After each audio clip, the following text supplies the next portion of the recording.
कराची में डाकुओं ने एक और शहरी की जान ले ली। डकैती करके फरार होने वाले डाकुओं ने ताक़ुब करते शहरियों पर फायरिंग की, जिससे एक शहरी जान से गया, दूसरा जख्मी हो गया।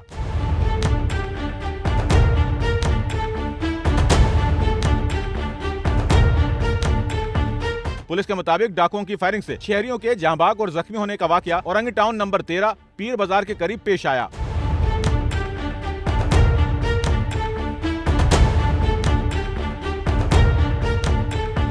एक मोटरसाइकिल पर सवार 2 डाकू पीर बाजार के करीब एक शहरी को लूटकर फरार होने लगे तो मौके पर मौजूद शहरियों ने मिलकर डाकुओं का ताक़ुब शुरू कर दिया, जिस पर डाकुओं ने फायरिंग कर दी।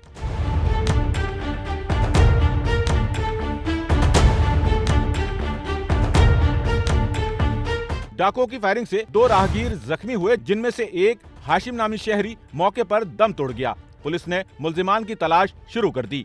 कैमरामैन अमीन के साथ नौमान रफीक, SNN कराची।